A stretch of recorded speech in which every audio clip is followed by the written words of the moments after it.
उत्तर भारतीय आहात, हा नॉर्थ इंडियन. नॉर्थ इंडियन आहात, पण तुमच्याशी बोलताना तुम्हाला ऐकताना कुठेच असं वाटत नाहीये की तुम्ही मराठी नाही आहात म्हणून. तर ते काय आहे एक्झॅक्टली? ऍक्च्युली ना मी गमतीने म्हणतेच की मी जन्माने नॉर्थ इंडियन आहे आणि कर्माने महाराष्ट्रीयन आहे. बर.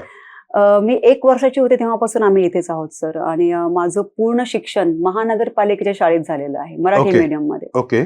आणि सुरुवातीला मी नाटकात वगैरे काम करायचे. आणि माहित नाही बॅकग्राऊंड तसं काही नव्हतं घरामध्ये लिखाणाचं वगैरे, पण मला वाचनाची आणि लिखाणाची पहिल्यापासून आवड होती. बर. आणि नंतर हळूहळू ती वाढत गेली. आधी मी कविता वगैरे करायचे, छोटे मोठे माझे लेख पण पेपरमध्ये दिवाळी अंकात प्रसिद्ध झालेले आहेत. बर. आणि मला वाटतं काहीतरी तीव्र इच्छा असते ना, ते युनिव्हर्स आपली पूर्ण करतो कशा ना कशा प्रकारे. माझी खूप इच्छा होती की आपण एखादं पुस्तक लिहावं, आणि माझ्या कॅन्सरने ती मला संधी दिली. फॅन्टॅस्टिक. मी माझ्या कॅन्सरला कधीच वाईट म्हणत नाही किंवा ती निगेटिव्ह थिंक मानत नाही. उलट मला असं वाटतं की माझ्या आयुष्यात आलेल्या सगळ्यात निगेटिव्ह गोष्टीला मी सेलिब्रेशन मध्ये कन्व्हर्ट केलं. आज आपण पॉडकास्ट करतोय, आज कॅन्सर या विषयामुळेच करतोय. बरोबर. म्हणून मी असं म्हणणार नाही की सगळ्यांना असं काही व्हावं.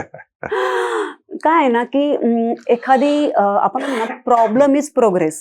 तुमच्या आयुष्यात अडचणी येतात, पण त्या तुम्हाला इतक्या स्ट्रॉंग करून जातात ना, आपण हा विचार कधीच करत नाही. आपण फक्त प्रॉब्लेमकडे बघतो. पण प्रॉब्लेम इज प्रोग्रेस हा जर आपण विचार केला तर तुम्ही त्यातून खूप कणखर म्हणून बाहेर येता.